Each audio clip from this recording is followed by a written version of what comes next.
अंत में। और निश्चित तौर पर जो उसका आंसर जानता होगा वो पहले हाथ खड़ा करे।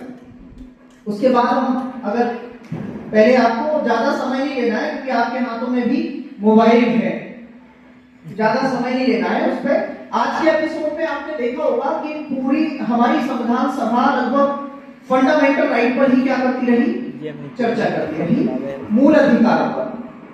और ये बड़ा हास्यास्पद लगता है कि हमें पढ़ाया जाता है कि हमने अपने मूल अधिकारों को कहां से लिया है, अमेरिका से। क्या यह अमेरिका के मूल अधिकारों में यह संभव है कि वहां पे कुएं तालाबों की बात हो?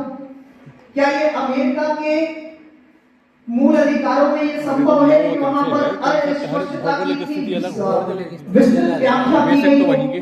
संभव ही नहीं है। जितना अमेरिका का पूरा संविधान होगा उतना तो अकेला भारत का मूल अधिकार होगा। और ये हास्यास्पद निश्चित तौर पर लगेगा हमें।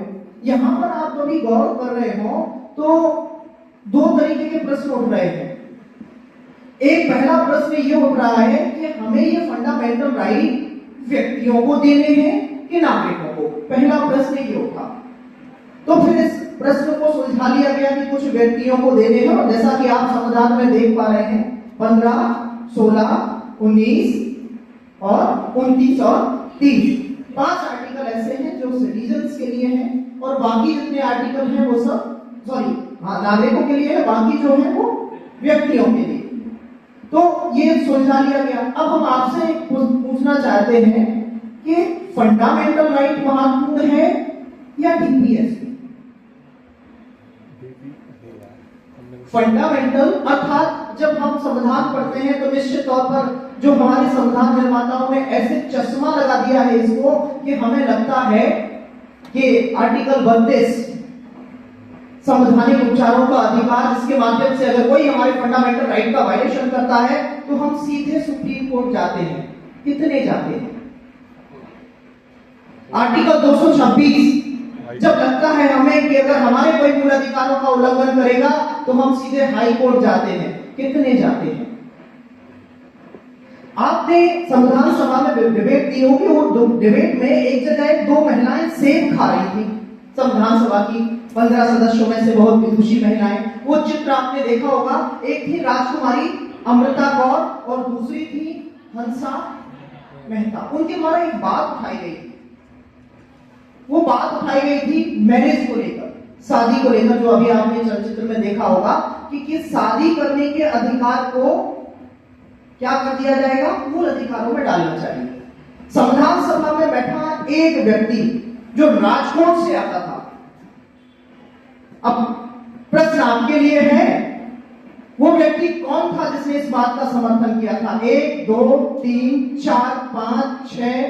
बहुत बढ़िया। तो आप लोग अपने नाम हमने देख लिए हैं। 6 लोग हैं। निश्चित तौर पर 6 लोगों में आप अपना आंसर मैम को या हम पूछ लेते हैं। 6 लोग खड़े हो जाइए, उत्तर देंगे। अगर आपने 8वां दिन उत्तर दिए तो हम रजिस्ट्रार सर से निवेदन करेंगे कि आपको सम्मानित किया जाए। 6 लोग खड़े हुए हैं, 7 लोग खड़े हुए हैं। निश्चित तौर पर आपको भी पता है उसका आंसर क्या है। MR मसाई। सबका यही आंसर हम प्रश्न कर रहे हैं। आप 7 लोगों के नाम आप नोट कर लिए जाएंगे। अगर आप कंटिन्यू आंसर देते चले जा रहे हैं। MR मसाई, बहुत बढ़िया, आप लोगों ने उस चीज को नोटिस किया। MR मसाई पूरी संविधान सभा के ऐसे एकमात्र सदस्य थे जिन्होंने ये सजेस्ट किया था कि मैरिज को भी फंडामेंटल राइट में क्या होना चाहिए, शामिल होना चाहिए। इन लोगों के लिए जोरदार तालियां बजा दो। बहुत ध्यान पूर्वक सुन रहे थे।